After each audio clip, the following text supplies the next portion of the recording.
And welcome back, Darkness Live Tribe. I hope everyone is doing wonderful this week. Oh, of course everybody's doing wonderful. I'm doing wonderful. I try to be positive most of the time. What about you? Yeah, I'm doing fine. Do you try to be positive most of the time? Well, I try to be, yeah. I'm kind of cynical by nature, so I just keep it hidden well. Oh my God. Anyways, welcome back, people. We like you all that are watching. Thank you. Thank you for watching. It means a lot. I hear Yoda. Yes, there's Yoda. I just heard Who Yoda. is that? I don't know. Christy's watching. Christy. What's up, Christy? Oh. So, we love you, Christy. We have some cool shit, man, going on. I don't know how many of you guys watched the live Runecast earlier today, but I kind of went over some of it. But as most of you know that tuned in last week, we are now on 3 platforms. Twitch. I just want to twitch when I say Twitch or something. I don't know. I guess that's how I twitch to the left or something. I don't know. Wow. I would try to sing that song, but I wouldn't wish that on anyone. What song? I'm not going to try to sing it. Well, let's just move on. You're talking about the Runecast. So, those of you that, and I apologize, for some reason we're dropping a lot of frames, so the video is probably going to be a little bit choppy. I apologize for that. But, hi, Kenna. You guys will be able to get the point. So, we are, like I said, we are live on 3 platforms now.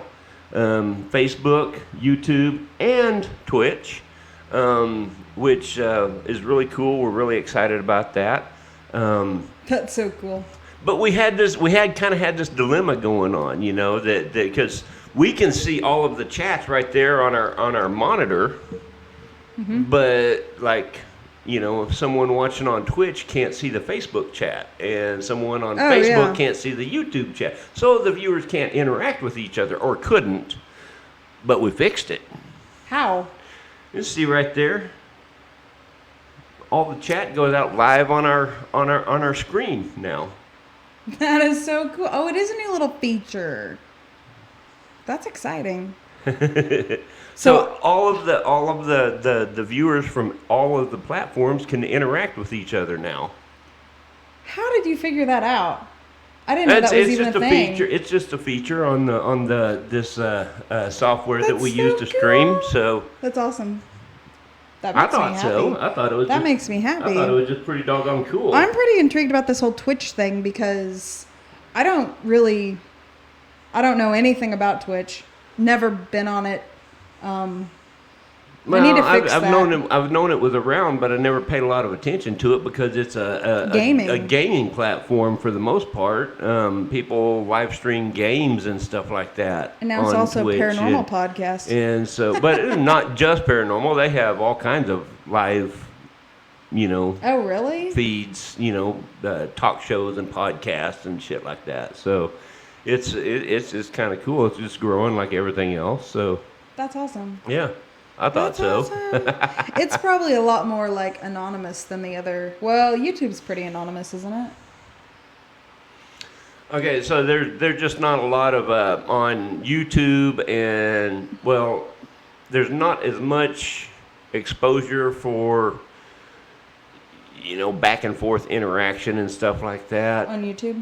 On YouTube, there's a little bit more on Twitch from what I can see, but then there's it's neither one of those are to the scale that Facebook is, of course. So Yeah, it's been around for a minute. Back in my day, back when Facebook began. Right. God, I've had a relationship with Facebook longer than anybody else. Anyways. Anyone else that you know? Oh, that's true. I'm sure there's other people that have been on there as long or longer. Yep. Anyway, so tonight, do you have any other things you want to talk about? Yeah, actually I do. Okay. So, We're going to get shirts made. yes, we're getting shirts made. I'm so excited about this. Yeah. With our awesome logo that Jeremiah made. We, by circumstance, stumbled upon somebody who makes shirts. So we, yeah. So I'm really excited about that. And we might even look at coming up with a design. The first few, just to kind of polish it off will be just for us. But we'll look at, coming up with some designs for, for viewers and, We'll have to have contests that they can win a giveaways and swag. Is that what they call it? Swag? Oh my God, I don't know. I don't know.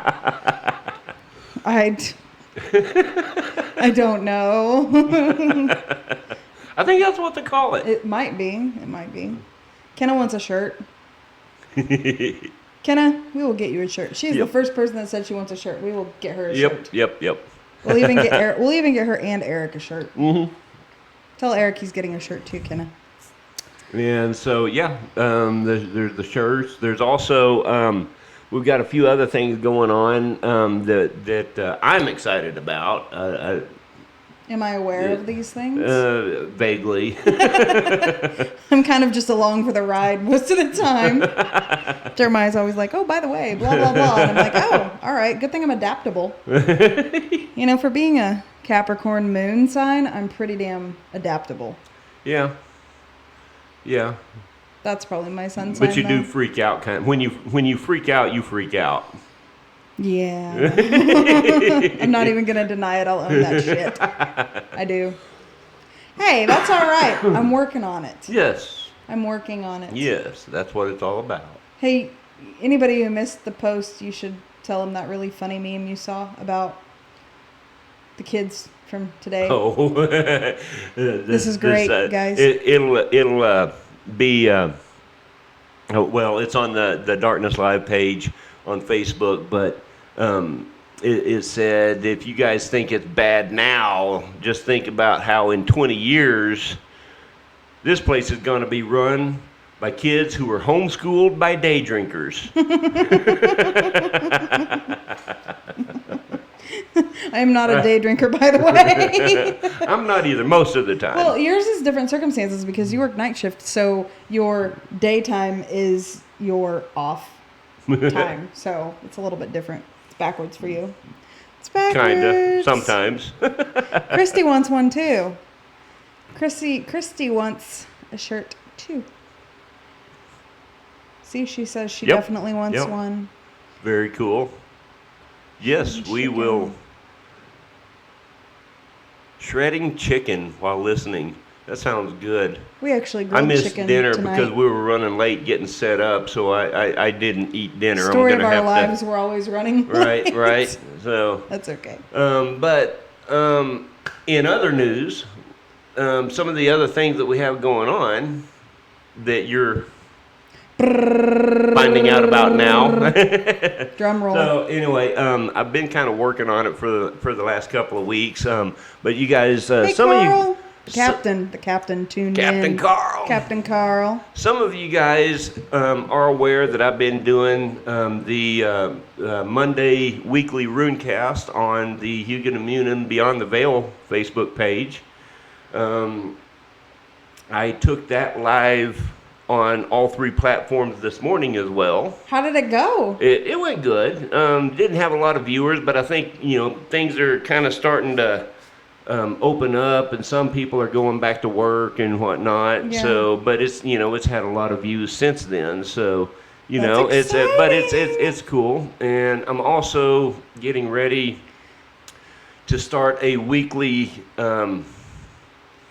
I don't know, chit chat, rap session, whatever the hell you want to call it, just talk show, whatever, on the Imagine Greater Things platform.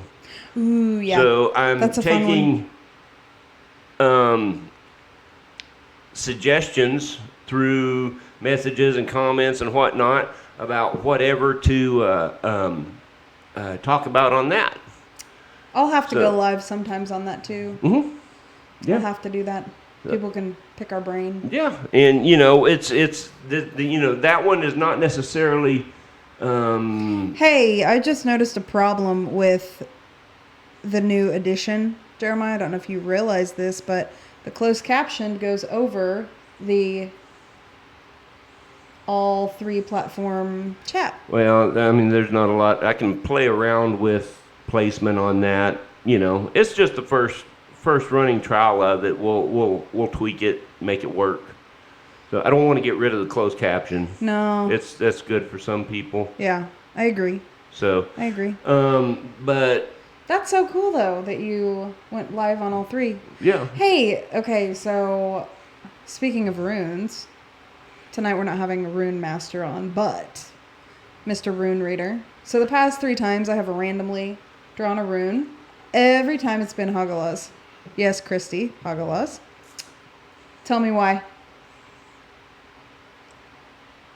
So what's going on with you right now? What are some of the major things that, and you've told me about them, so you don't have to answer on public broadcast, but some of the major things that light bulb moment.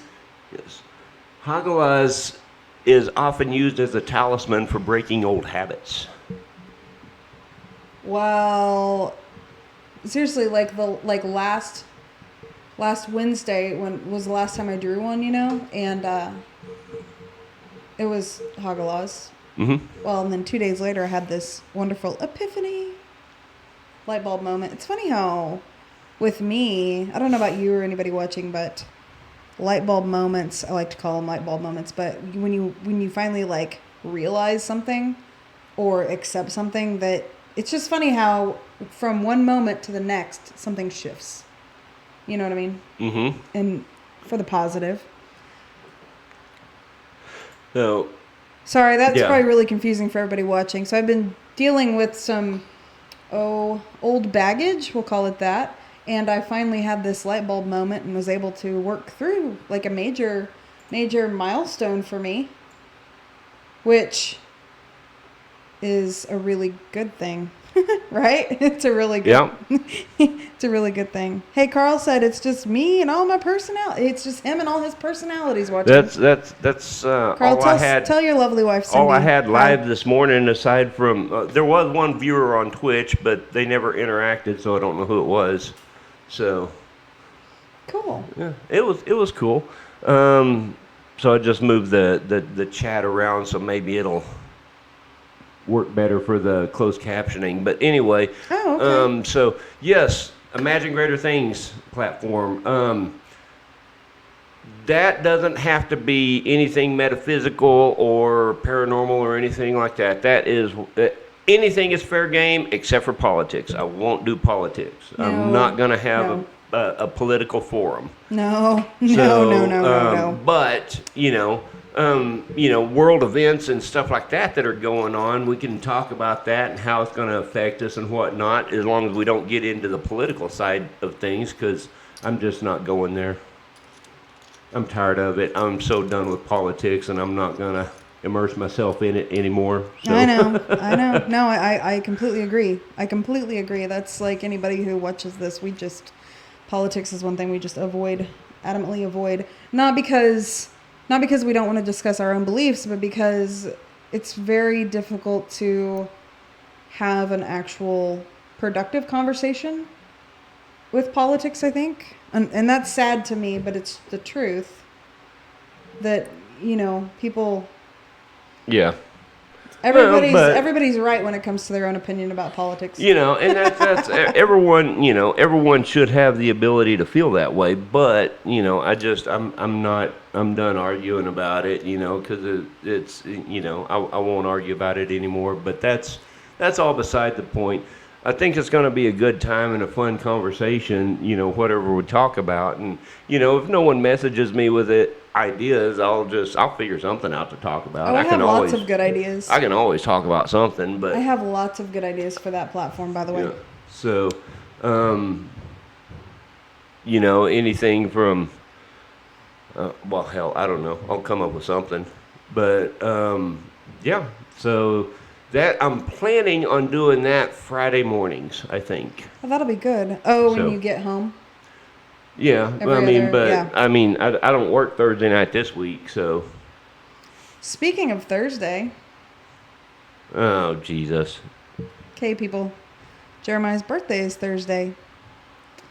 May 21st. You just had to, didn't you? Did you expect me not to? Yeah, I kind of did. Sorry. I was hoping anyway. Some things never change. A lot of things never change, except for me. I've made some changes, which is good. Yeah. Anyways, okay, enough of the banter. I like that word, banter. Back and forth. Banter. Yeah. Hey, on your shirt you've got the Vegvasir. Do you prefer the Helmava or the Vegvasir? The meaning and why? Which do you prefer more? Or which do you identify, or which are you more drawn to? I'm probably overall more drawn to Vegvasir. Why? Because of what it stands for. Which is? Helping people find their way. Oh, well, that would make sense. And that's, kind of always been a passion of mine. So, but the Helm of Awe definitely has its place. What was that third one called? A Veldisman? Veldisman, yeah. That one's, that's a healing stave. It's, it has to do more with physical and mental and spiritual healing. Sorry, guys. So what I'm talking about, for those who don't know, the Vegvasir is the image on his shirt. The Helm of Awe, he has a little necklace on. That's the image on the little raven skull necklace. And the third one, well, we don't have an image of that available at the moment, but it's just, explain what those are. They're Icelandic staves made by Icelandic Seidman, which was... Is that like a shaman or no? No, the satyrs were the Seidmen were men who practiced satyr magic, which is the Norse/Icelandic tribal form of magic or witchcraft. Oh. Satyr was primarily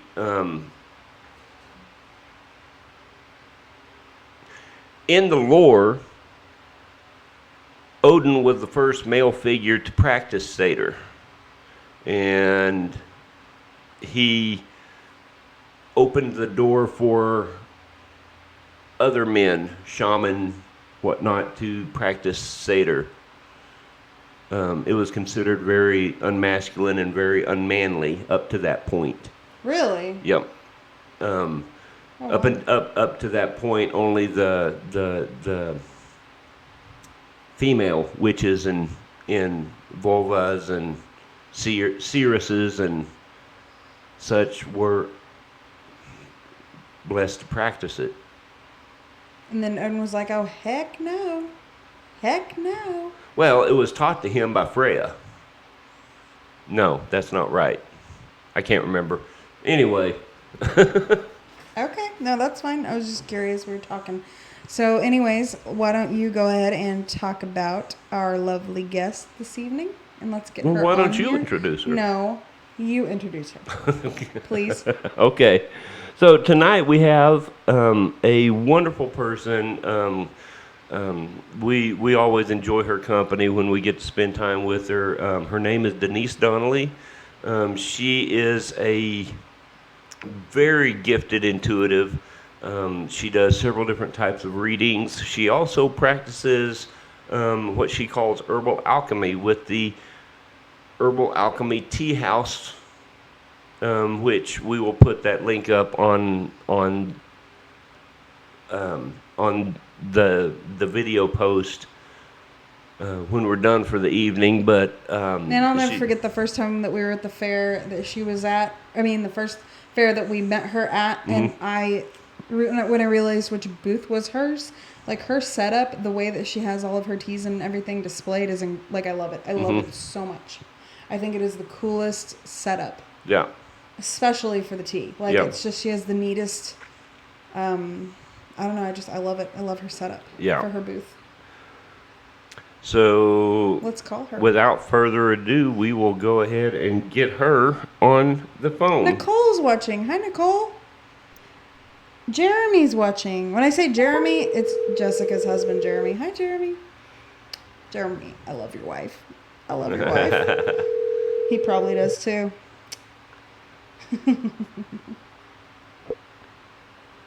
Hello? Hello, how are you this evening? All right. Don't you love it when we're both trying to talk at the same time? Okay, I'm having trouble hearing you guys. Uh-oh. She's having trouble hearing us, and we're having trouble hearing her. Hold on, we're going to try and fix it, Denise. Just a second. Maybe. Okay, so can you guys hear me better? Yeah, we can hear you better. How about you? You're coming in really, really like a lot of distinction. That is intensely loud. Like. Well, you can turn your volume down right there. How do I do that? Number 2. This way? Uh-huh. Let's see here. How about now, Denise? It's almost as if I'm talking to you through like some sort of like ham radio. Yes, yes. That's exactly what's going on. Or Like the signal's not clear.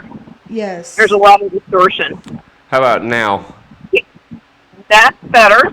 That's better. I don't know what you did. It's getting better. It's getting better. It is getting better. Can you guys hear me okay? Yep, we can hear you. Yes. Okay. Is that better? It is better. Let me go ahead and try this other thing that I was doing earlier, because I was going to put you guys on kind of a speaker thing. So hold on. It made a difference when I put both ears in. I can hear great now, Denise. Okay, so can you hear me? Yes, ma'am. Okay, I can hear you a lot better. Oh, good. I think I just had too much juice going your way. Okay. Lots of power. Lots of power. Oh my goodness, my dear. So how are you guys doing? Wow. Well, we are kind of mentally done with what's going on in the world right now, and we're just going day to day and trying to enjoy the little things that we can. I'm sure as you are as well. I hope you're doing okay with all of this. It's definitely been an adjustment, and it's one of those adjustments that is kind of forced, like we don't have a choice. Yeah. You know, it's the things you can control and the things you can. Exactly. You know, if you stress out the things that you can't control, then, you know, you feel like that's time wasted. Yes. You focus on what you have in your power to do and work with that. Otherwise, you know, it paralyzes you. So, you can't like stress and get angry and, it's like fighting the wind, or the winter to come, it's going to happen. You can't do anything about it. You just do your best to plan and prepare with what you got. My absolute favorite quote when it comes to that category of things is worrying is like a rocking chair. Gives you something to do, but it doesn't get you anywhere. Yeah, very true. Very true. Right. Oh my goodness. So we have missed seeing you so much. You're always a breath of fresh air, Denise. Every time I see you, you're such a calming presence. And I'm just like, oh, Denise is here. Everything's okay. Well, I'm glad you feel that way. I've always kind of felt the connection to you guys. From the first time it was very weird. It was like, I know you guys from somewhere, don't I? But I don't. Yeah, exactly. So some kind of past life weirdness. And, because your energy felt immediately familiar to me. I was like, I've never met them, but I know them. I know them from somewhere. We can completely identify with that experience. So yeah, I don't know. Maybe, our ancestors know your ancestors. It's all one big soup. It's interesting. Yes. So sometimes things come through and it's like, And I think that sometimes you find people that vibrate a certain way. Yes. And you're like, okay, those are my people. Okay, I get it. Yes, I found my tribe. Yeah, that's exactly the way it works. It's almost like, okay, I don't have to use as many words to say the things I need around these folks. Okay, we're on the same page. Yes. Yes. It's kind of like having matching luggage. You're just like, all right. Yes. Here. That's awesome. So either way, I think it, you guys are doing podcasty things now, so that's fun.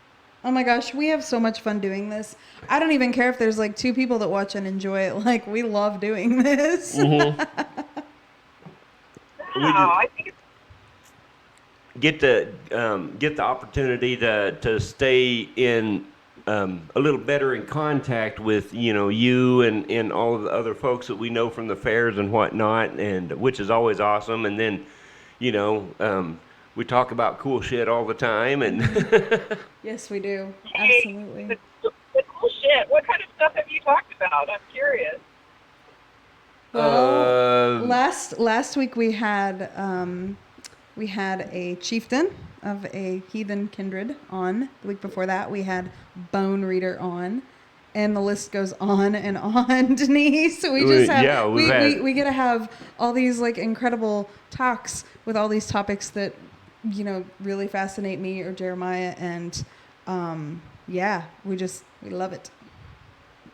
Oh, right on. So I don't know what kind of questions you have up your sleeve for me. I mean, Well, just starting off, let's just hear a little bit about you, and what what prompted you to do what you do. That story. If I tell you that the divine had a hand in it, would you believe me? Probably. Yes.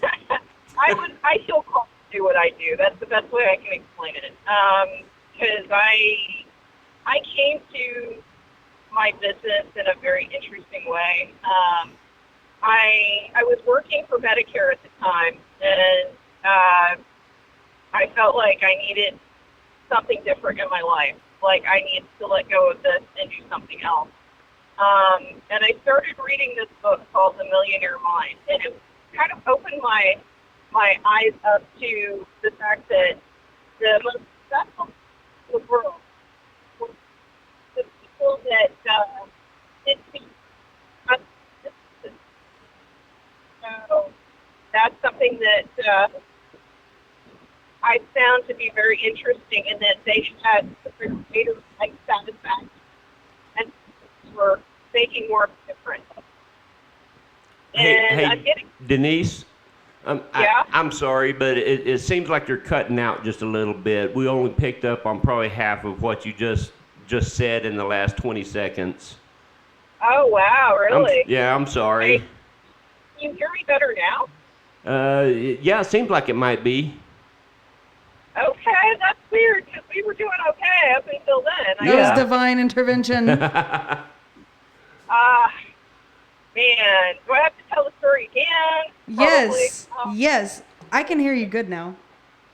Okay, well, basically, it's the long and short of it is that I read this book called The Millionaire Mind, and it kind of opened my eyes to some things. I was working for Medicare at the time, and I just felt like there needed to be something else in my life. And one of the things that book kind of made me think about is, you know, if I were going to open a business, what would it be?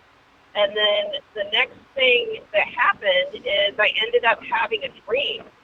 And in this dream, it basically said that I would be opening my own business, you know, doing tea stuff and with stuff with herbs, and that the business would be called Herbal Alchemy.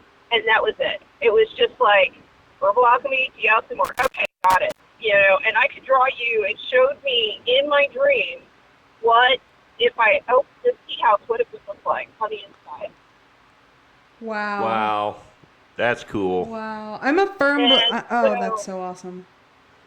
So yeah, that's part of it right there is that I just had that, like, and I don't tell people this story very often because most people would think I was crazy. But then again, in the metaphysical community, you know.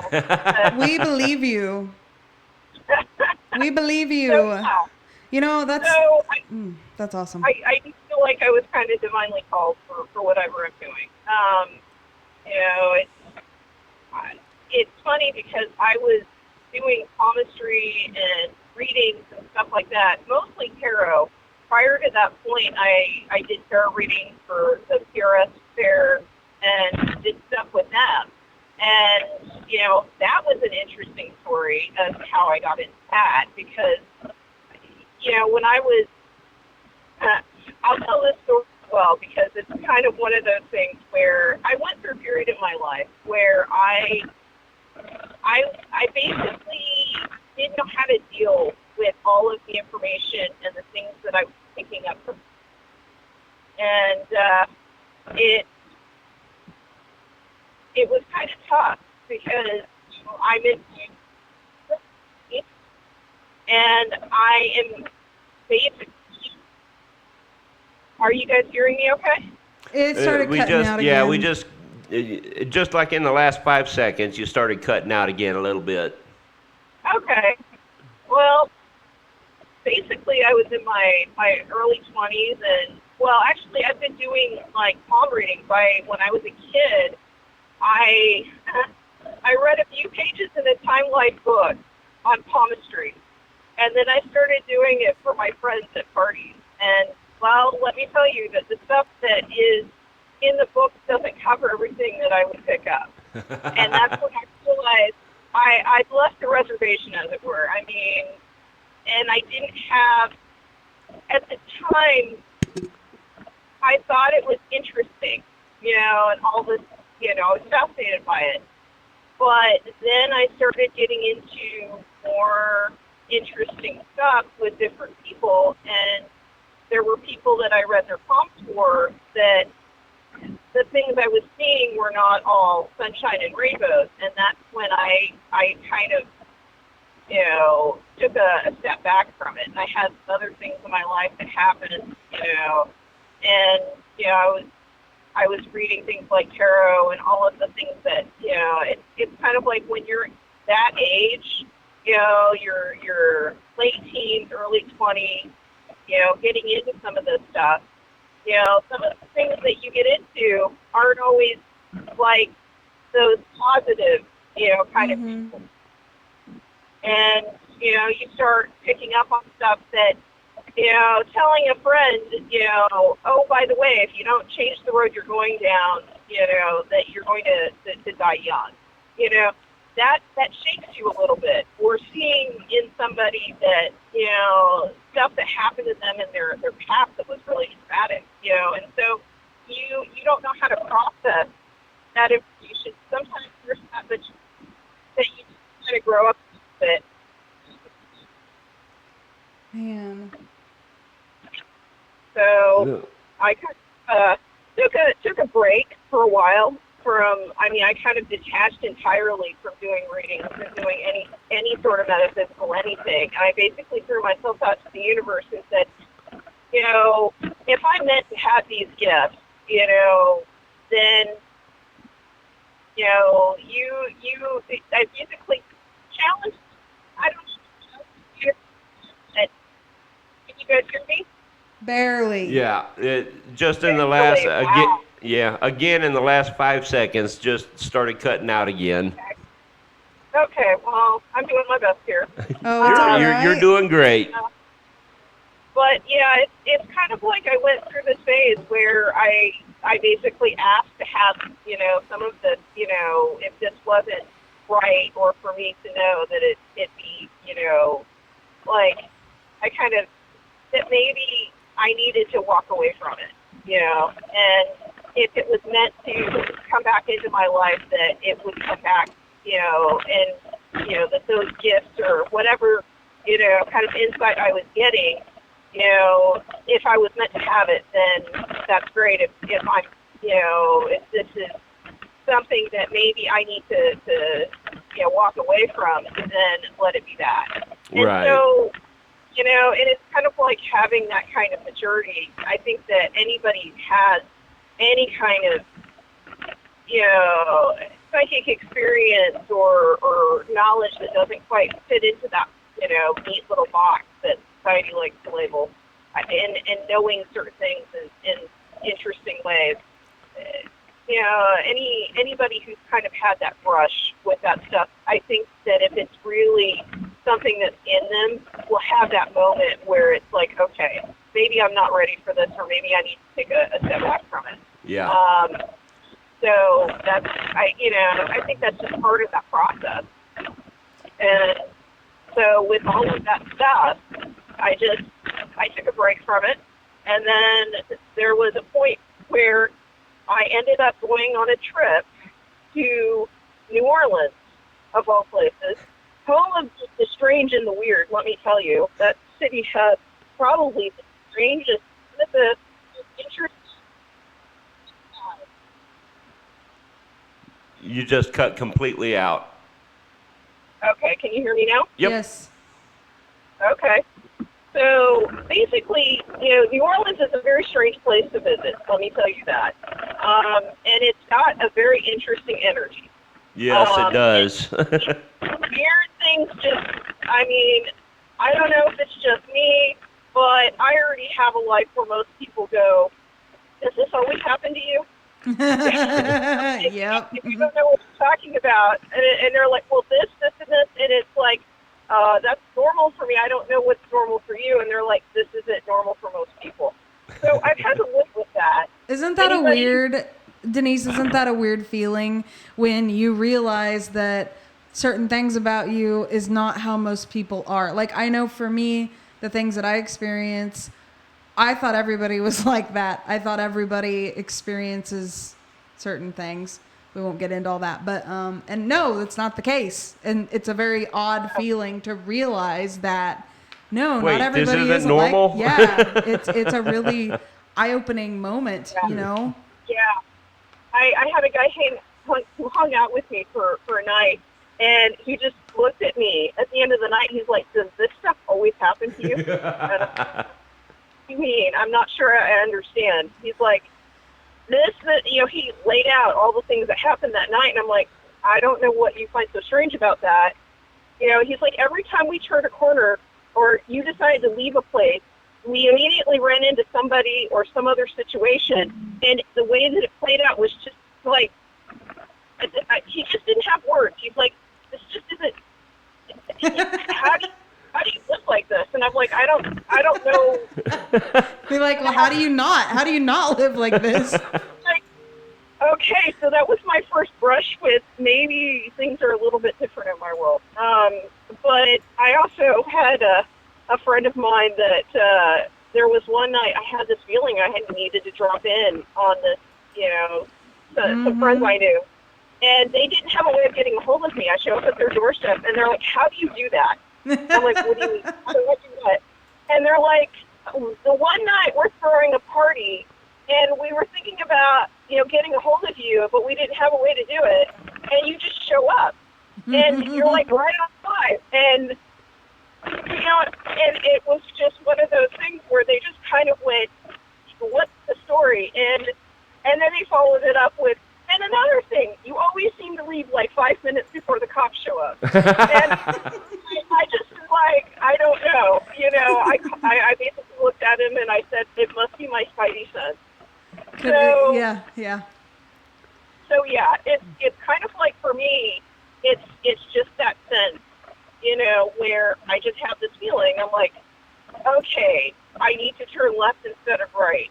It's just, and I operate like that throughout my life. It's just that then sort of, okay, something is pulling me in this direction. I'm going to go in that direction because I feel like that is the right way. Or yeah. And it's the best way I can explain it. I have freaked out people before over something like that.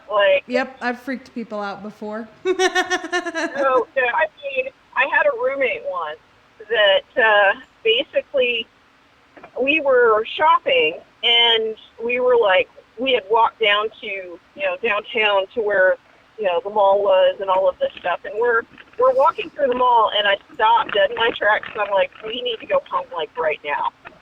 I need to check the answering machine. I don't know. Somebody's trying to get hold of me and I don't know. I just need to leave now. And she looks at me and she's like, you never check the answering machine. This has got to be good. And so we book it back to my house. And in the driveway is my boyfriend that I'm dating at the time sitting there.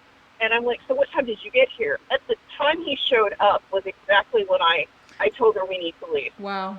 Got off work.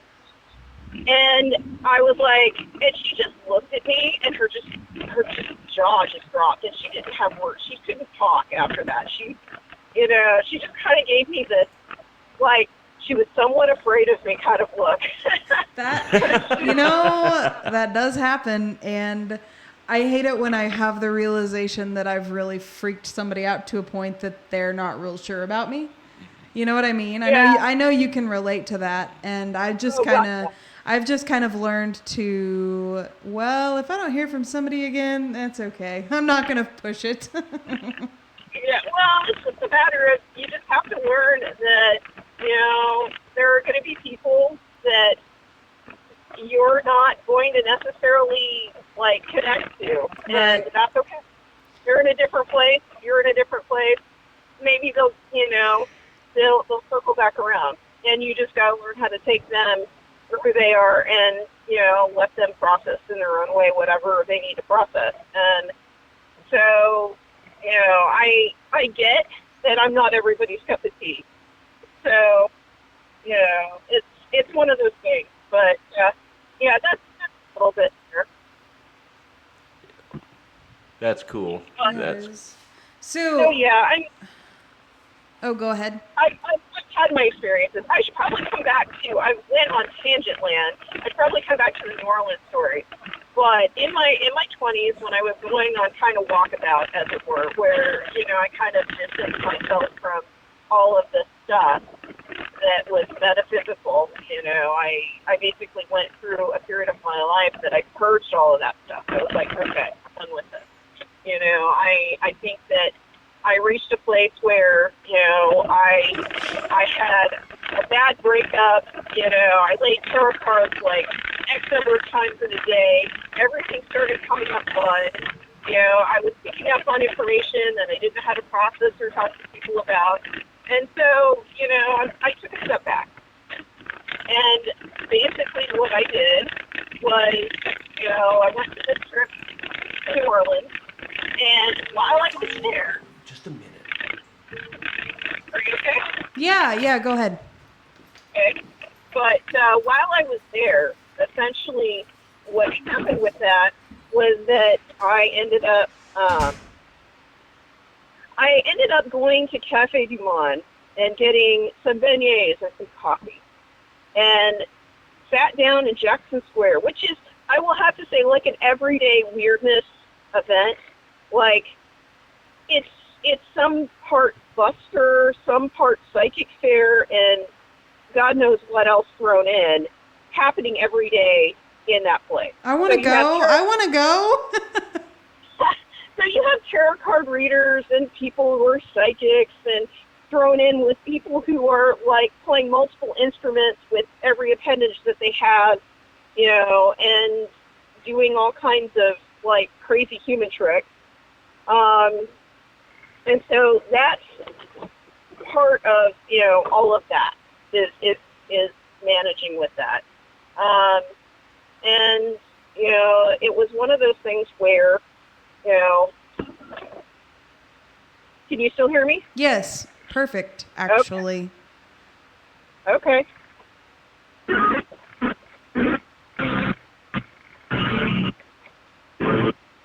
Okay, sorry about that. Oh, that's all right. Can you hear me now? Yes, that's Okay. That's good. Okay, so basically it was one of those things where, you know, I was sitting in Jackson Square and I just happened to sit next to a palm reader. And that palm reader basically looked at me because he was with a client, and he asked me because he thought that I was sitting there waiting for a reading. And after that person had left, he looks over and he's like, you know, can I help you? And I'm like, no, I've done what you do. You know, I've just kind of, you know, stepped away from it. And then we proceeded to talk shop. And this is a guy, mind you, that read the palms of people like senators and like famous people, like the Dixie Chicks, for instance. Wow.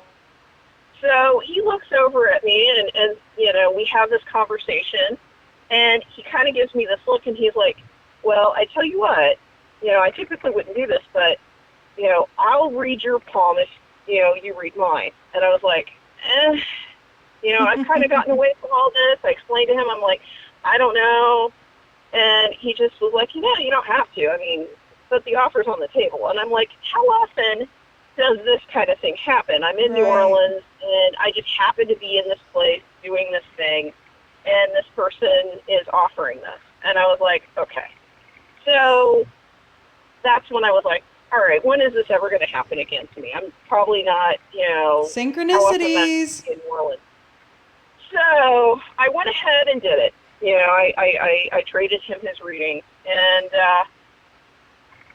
I would say that it was, he does this thing with my hands, first off, where he holds my hand in a certain way, and you know, he does this thing, and I'm like, okay, and he looks at me, and he's like,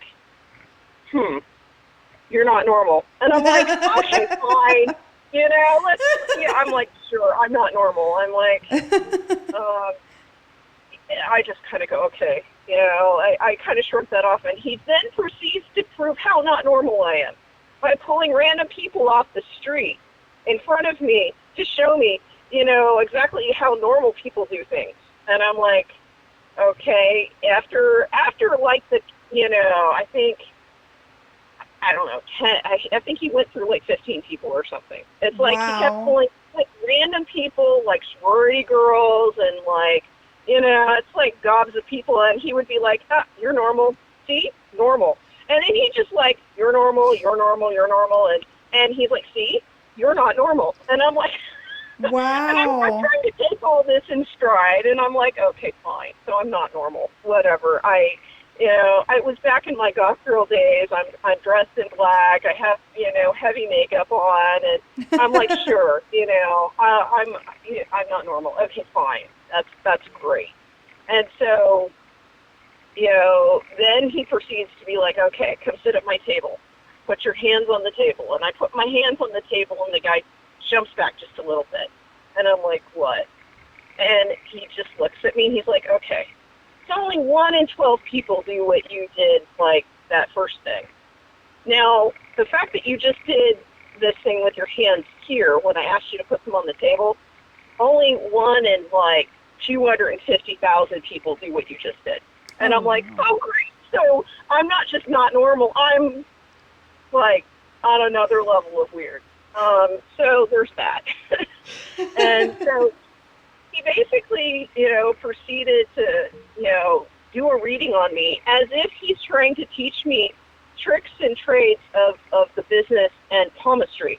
And I'm like, I look at him and I'm like, I'm not going to get into this, right? And he just shakes his head and keeps moving on like, he's not hearing what I'm saying.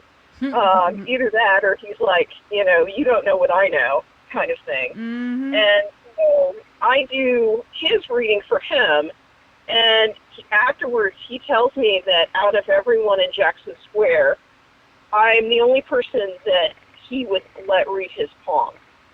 Wow. Which, right there, I'm left with, and this is a place full of all kinds of interesting people and lots of, New Orleans is a hotbed for psychic weirdness, and so I'm left with, okay, so, wow, and I'm walking away from this, and I'm thinking, okay, this has got to be significant somehow.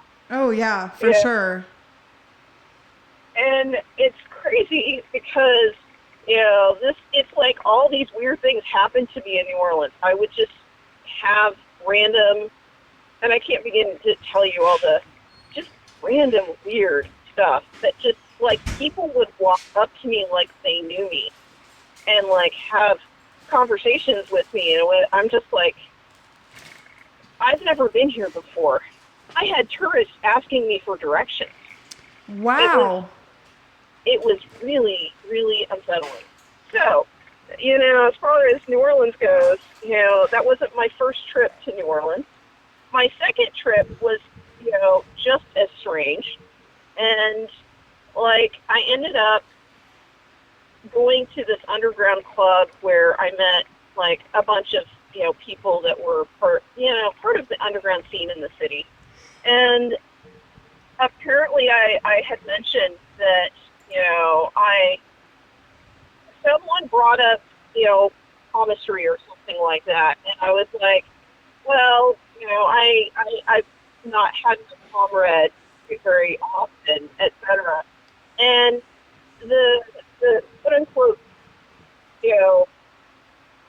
apparently the prince of the city, whoever, I don't know how that title comes about in New Orleans, his wife apparently read palms.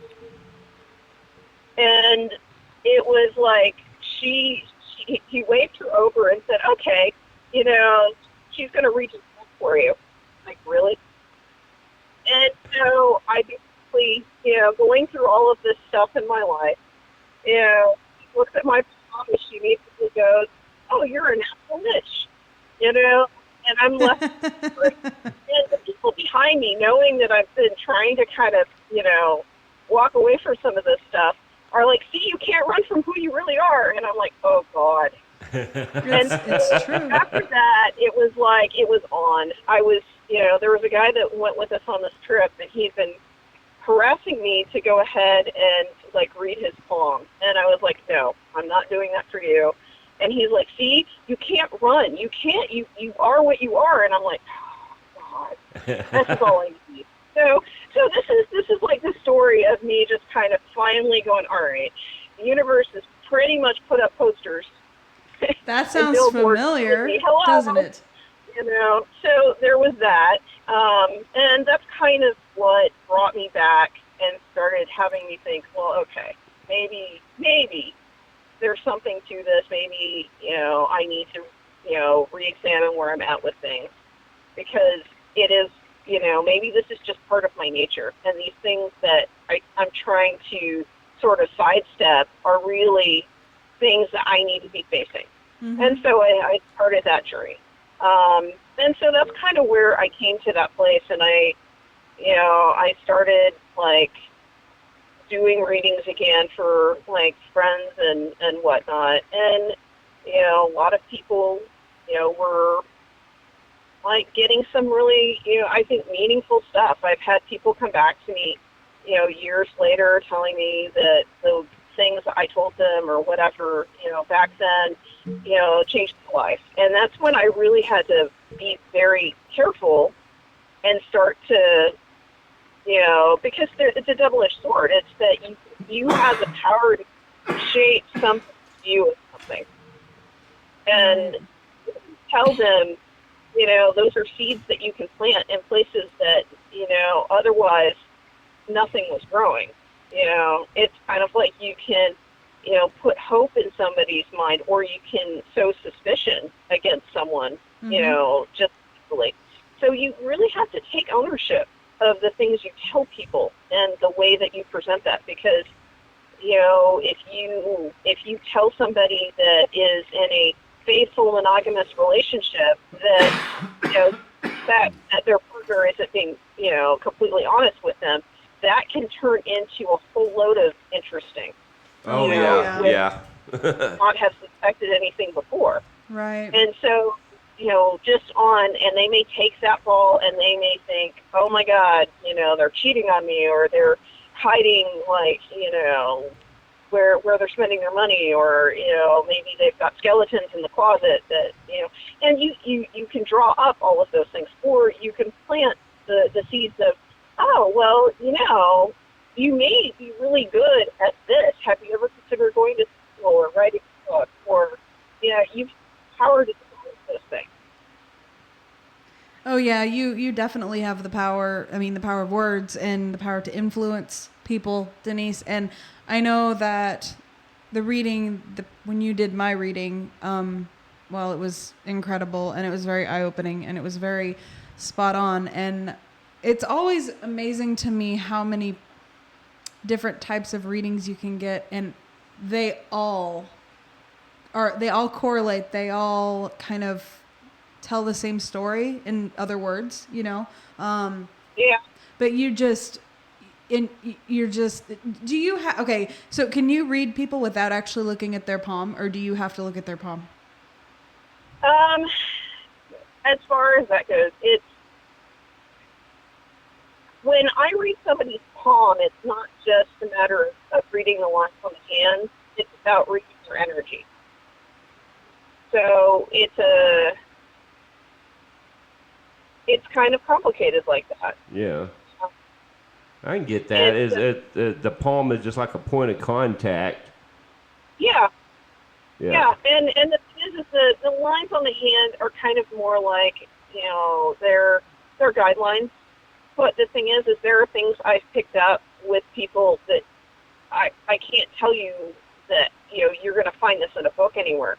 Palmistry is going to be more like energy work than it is going to be like a traditional, like, tarot or, drawing runes or something. It's much more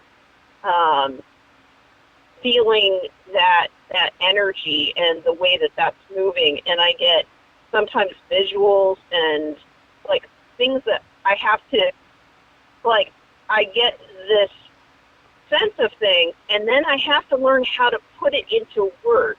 Right. And words are not always, like, able to capture the entirety of what I'm picking up. Right. And it's like, I've had a conversation with another reader like that before, and I've experienced the same thing. So sometimes you just kind of, the best way I've been able to describe it is sometimes you just kind of get this package dropped into your head, and then there's not really words in English to express it. Yes, absolutely. That is, I mean, you look at the heart of that kind of stuff, and, I've had people ask me, can you teach me how to do reading? And I'm like, well, it's hard for me I can teach you the mechanics. I can teach you what the lines mean traditionally, but there's an entire different dimension that's underneath all that, I'll ask them, have you done energy work before? Because I think that's a better starting point than I can give you as far as textbook stuff, because there's a nuance to it that unless you are able to tap into that we're not really going to be able to have the full, like, we're not going to be able to have a complete conversation without that being included. Right. And that's part of that. And it's, one of those things where, I wish it were different, but, that is just the nature of things. Right. Because some of that stuff doesn't, like sometimes the universe reveals itself in symbols, and those symbols don't always make sense even to you, but they'll make sense to that person when you tell them that. Mm-hmm. It's like, I am seeing a crow. What does that mean for you? Like, I get the sense of it's pointing to this, but ultimately, sometimes those things and those images don't mean anything except to that person. Right. You know, and you know, it's kind of like there are weird things that pop up. You know, past life stuff, just associations with certain things that I pick up on that I'm just like, okay, I'm going to go with this. I don't know what this means, but it keeps shouting at me. So we're going there. You know, I'm taking the trip. And that's sometimes how it goes. It's like you can't count on all of this stuff making sense. You know, and if you are, you know, I look at kind of what I do as being more of a conduit for the divine than it is anything else. Mm. It's that, you know, I'm making myself open to receive the information I need to pass on. You know, and people talk about, you know, having gifts and all of that stuff. I think everybody has, and that there is something that everybody can have. Can you hear me? Yeah, you kind of started cutting out again. Okay, well. Just the last 5 or 10 seconds. Okay, so basically, I think that everybody has some kind of gift, some kind of way of interacting with the world that isn't necessarily through their five senses. Mm-hmm. And so, you know, there are going to be some things that it's kind of like tuning into a radio frequency. You're putting your sense of reality in a state where you're picking up information in such a way that maybe it's through a different kind of conduit. You know, and I think that if everybody were willing to kind of acknowledge that, you know, there might be things that people are able to pick up that, you know, might serve them better. You know, and for people like us that I think, you know, other people might not embrace the weird in the same way. Yeah, but I think everybody's got a little bit of it in them. Uh-huh. They just don't know what to do with it. You know, just like it. Yeah, and just the thing is that, you know, just like I, you know, almost like walked away from it, but I just had to learn that, you know, this is just part of who I am, and I need to just accept that. Yeah. You know, running from it doesn't help. Right. You know, deal with what's going on. You know. You got to quit fighting. Right, You got to right. quit fighting it and embrace it. Yeah. Yeah. Well, you know, that's sometimes that's easier said than done, though. You know, because like me in particular, you know, I took like almost a 20-year hiatus from my path and from my gifts because of well, just peer pressure and you know, wanting to keep up with the Joneses around me because, you know, of where I grew up and the culture there. Right. And, you know, it was very difficult. I mean, basically she had to happen before I could really start to really so I had kind of begun to re-embrace my path before she came along. That's funny. But when she happened, you know, it kind of triggered something in me, you know, to be able to embrace it more fully. Yes. Well, I was accepting of it. And Denise, I'm just like laughing hysterically when he said that when I happened, like I literally fell in his lap. Like I literally fell out of the sky and hello, here I was. You know, people always talk about, God, why is it so hard to meet somebody? Why can't somebody just show up at my door and knock on my door and there they are? Well, that literally is what happened. Basically, pretty much. Literally is what happened. It's just completely unexpected. All right. Immediately it was, I know you. Oh, yeah. Yeah. Oh, yeah. It was immediate. Yeah, and that specific moment actually happened like 6 months before or 5 months before she showed up knocking at my door. Yeah. You know, but then we didn't have any more contact for another 5.5 months. No, So, and that moment when I met him and had that instant like soul recognition, that's what I'll call it. Yep. I was not looking for that. I was not expecting that. It was like the most inconvenient time in my life. Mm-hmm. And it was like, and I just couldn't get that moment out of my head, right? And so months and months went by and things, you know, there's all these synchronicities and just all these experiences that start happening, and just life is just going in this one direction, and then you just kind of wake up and realize, and then 6 months later it was like, wait a minute, pretty sure the universe put our paths in a line here for a reason. Oh, there are people that are just like that. It is. I've got some stories. Let me tell you. That there are people that if you're meant to meet them, you're going to meet them. Oh yeah. Oh yeah, and I fully believe that, you know, I believe that there were other people in play that aren't actually here with us for that meeting to happen. Yeah. For that meeting, you know, the meeting to happen the way it did, you know, because there's two ways of looking at it. One, it was going to happen regardless, or two, things happened in a certain way, and there was all these synchronicities that happened to bring both of us at the exact same moment interacting, you know? Right. So I really don't know, you know, which one. I'm still kind of up in the air with, you know, was it going to happen regardless of the way, or was it happened that way because it was supposed to happen that way? I don't know. Yeah. But the fact of the matter is the rest is history. Yeah, that is true. Well, the thing is what I tend to notice is that I have these sort of deja vu moments that it's hard to explain.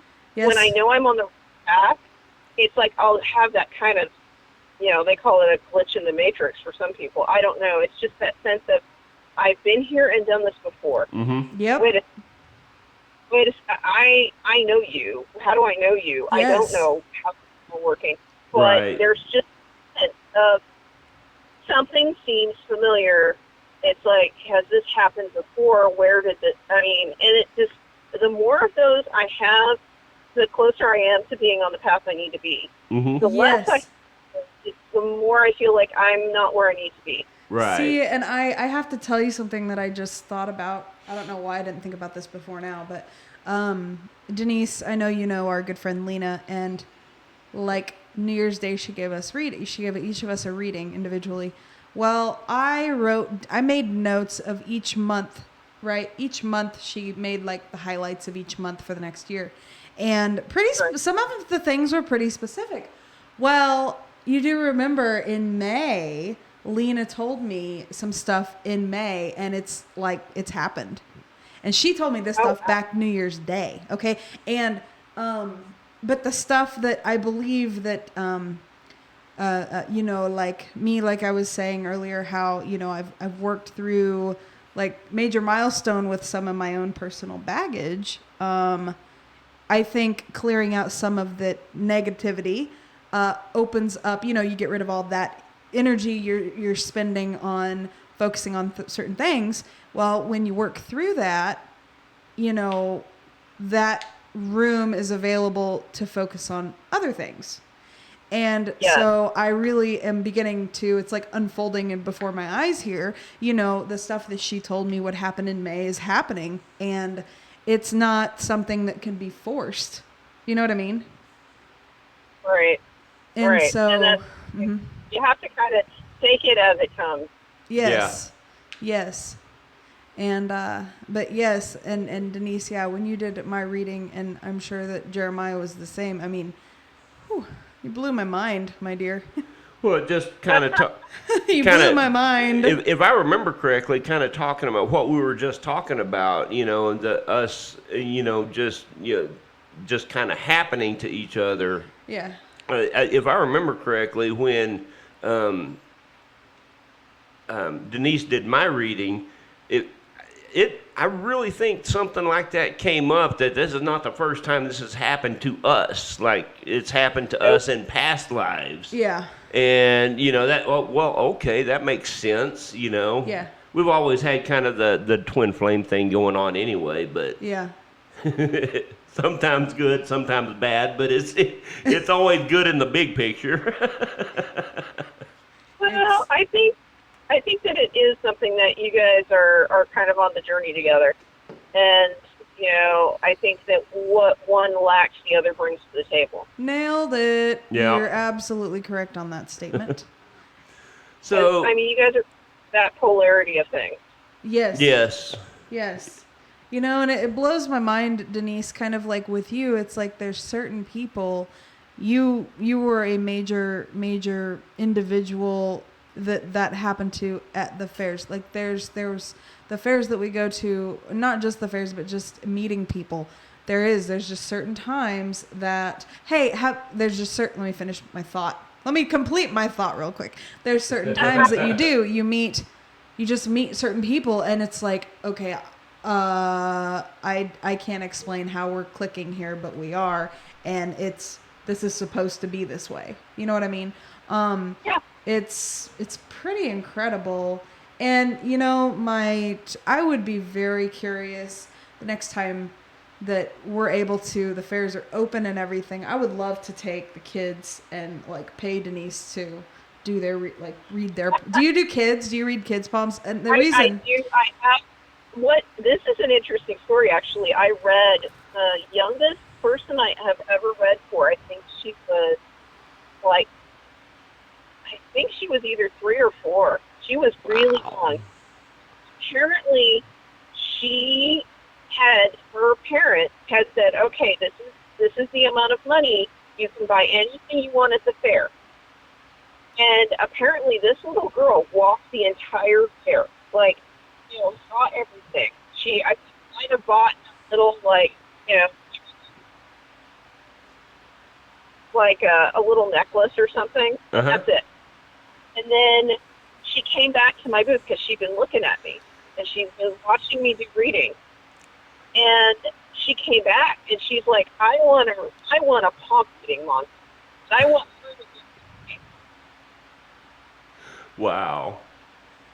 Wow is it. And I'm like, here's this little girl, tiny little thing, and she wants a reading. That is so cool.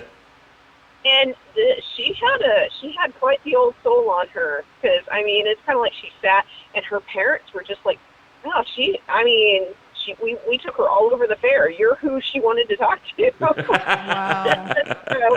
So, that was really kind of interesting, because little kids especially, it's kind of like some of those that are really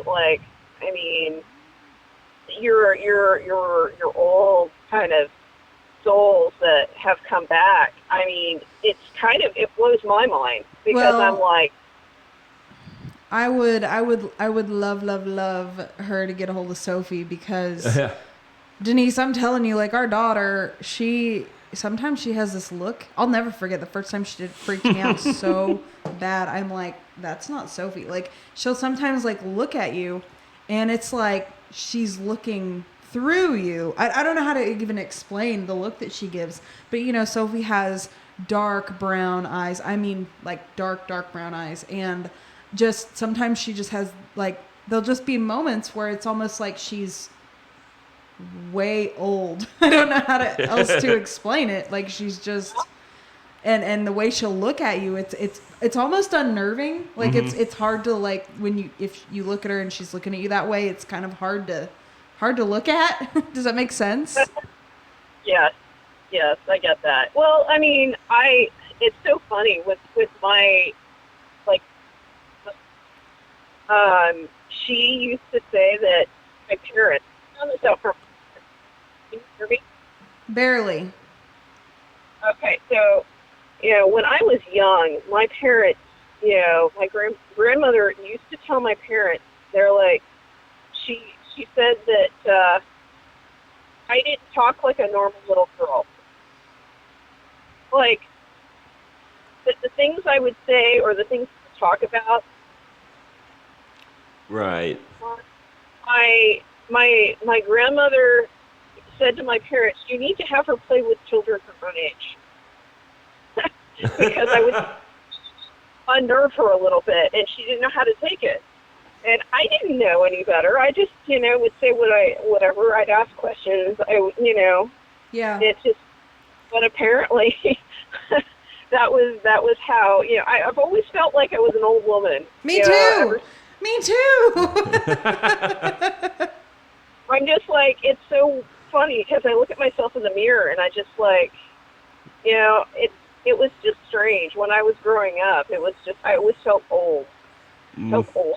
I can relate to, Denise, ever since I was like young, I've always felt like I was the wrong age. And I've always felt, this is weird, I've always felt like I was supposed to be alive like in the 60s.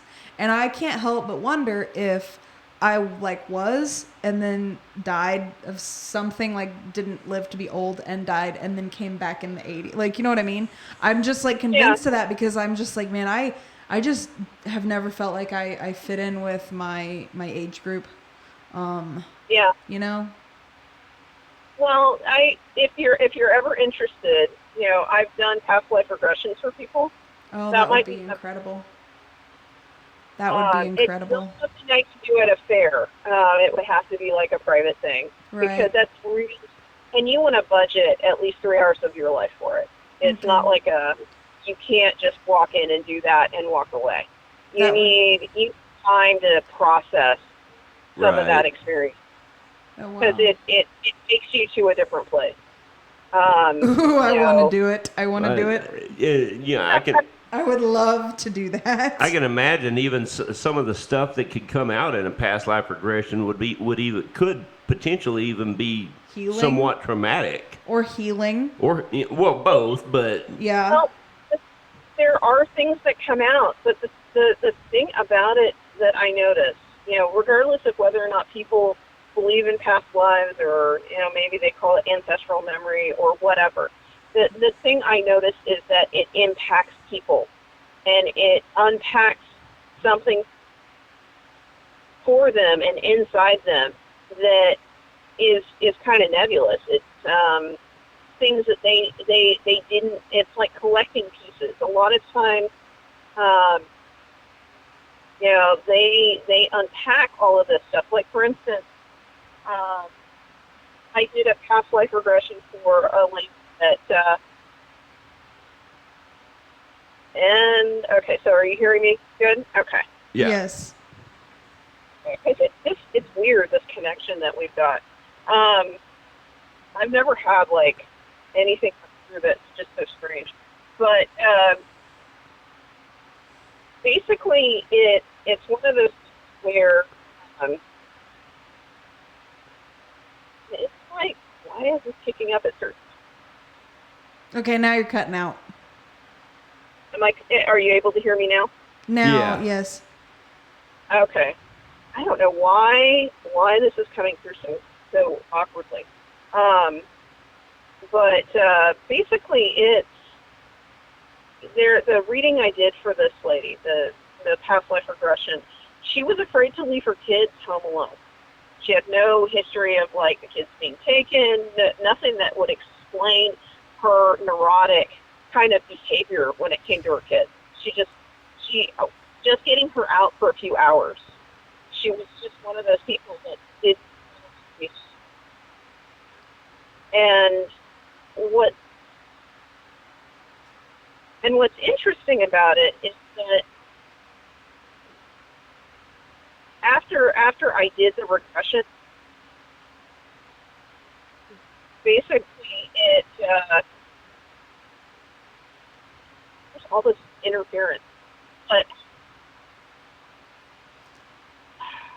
it's really getting annoying. I'm like trying to talk, and it's like, well, it's weird because it's like maybe there's some higher power at work here that's like, oh, I don't know if we need to be talking about this or something. Well, it's just a matter of with this lady. Apparently, what came out in the regression work was that she had, like back in ancient times, because was living in a place that had a door and not, and she ended up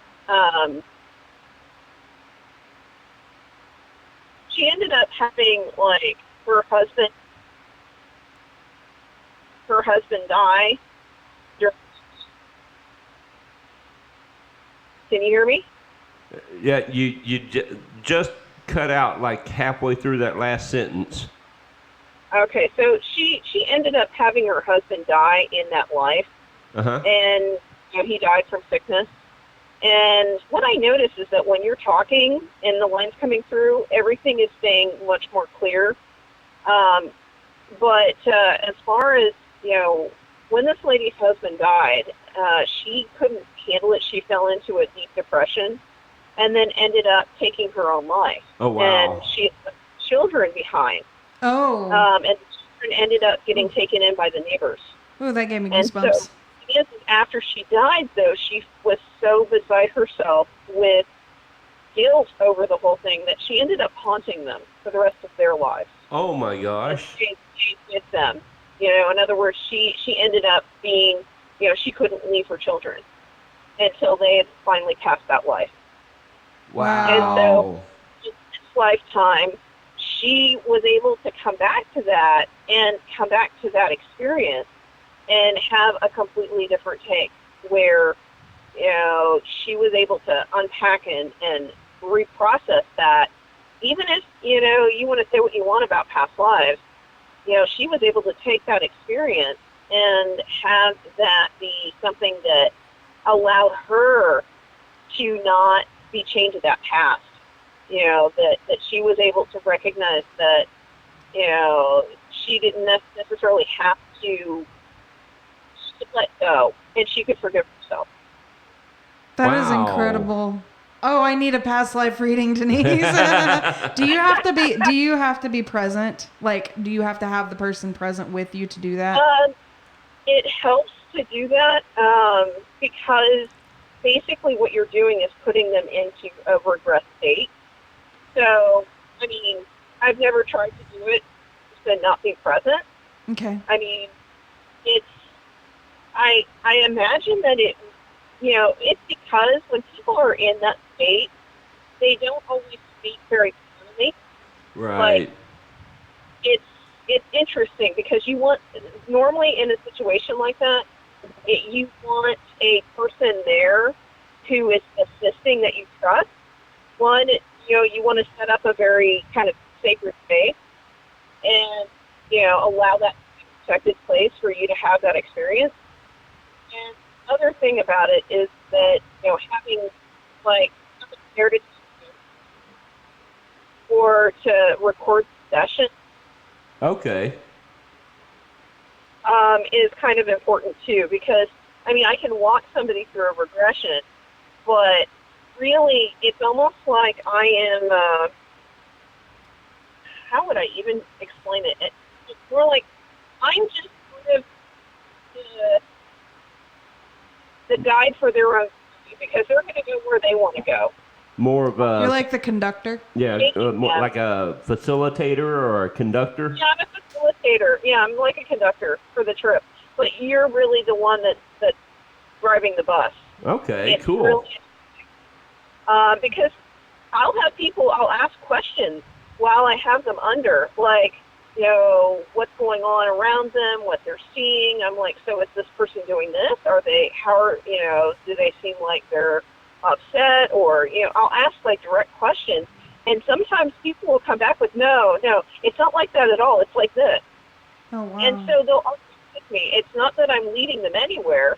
It's that, I'm just helping them to, like, acknowledge and recognize things in front of them. Like, okay, so I have a lot of open-ended questions that I'll ask. Like, so what kind of environment are you in? What are you seeing? Okay. So yeah. when you're doing a past life regression for somebody, or you're having them go through that, are they in a like awake or like kind of like in a dream state or what? You're kind of in a meditative dream state. So you're getting into sort of a different brainwave with that. How in the world did you figure out you could do that? Like, help people do that? I don't know how to. It's something that I've always had a fascination for, like, past lives, reincarnation, because I have my own set of things that have happened that I can't explain any other way. Yeah. Like, I have no understanding of stuff that doesn't fit into anything that I would have been exposed to. I mean, I don't even know how to start. It's very strange. I have this sense of things that, and I'll get images or impressions of stuff that are not from this life. It's not like big things. Sometimes it's like super small stuff, like, catching the sun coming through the canopy of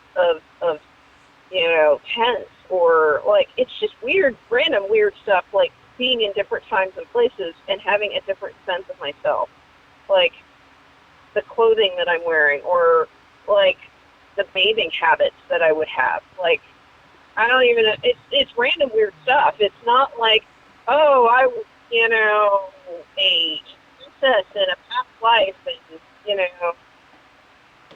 Right. It's not like I'm claiming to be any high muckety muck. I'm not like trying have that kind of sense of that. But what I pick up on are just it's just like a sense of that particular culture and that time. There are just certain ways of thinking and doing things that is just different. Right. That is out of place with our modern way of handling that same situation.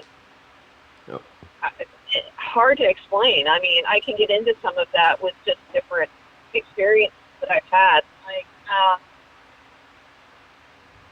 don't know. I'm guessing that you probably had your own, and that, I know that in the readings I did for both of you, some of that stuff came out. Yes. Yeah. Yeah. So that is just, and it's, when you have those experiences, sometimes it's just the sense of, that the time and place is not, like there are times where people will ask me questions about things, and I will know the answer to those things, and I can't tell you how I know it. Right. Yes, exactly. Or the fact, because Denise, you were the one of the readings I've had, when you were doing my reading, you flat out said, like, in a past life, you dealt with, death, rituals, surrounding death, and, helping people transition. And it blows my mind, because at that point, you did not know that I work in hospice. Like, you did not know that. And you're telling me this, and I'm like soaking it in, like, holy shit, this makes sense now. If I've been doing this, dealing with the end of life way before this lifetime, that makes sense why I have such a passion for it and why I love it, right? I mean, saying I love death, that's not exactly what I mean.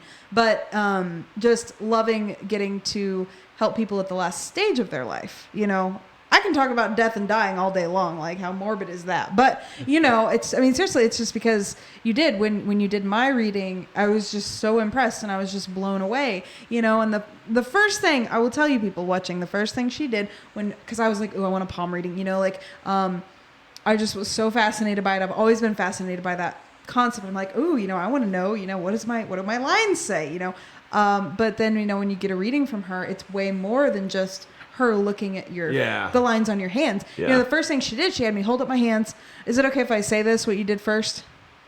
Sure. Okay. The first thing she did, or one of the first things, she had me hold up my hands or whatever, and she looked at my hands and she was like, you definitely are not driven by money whatsoever.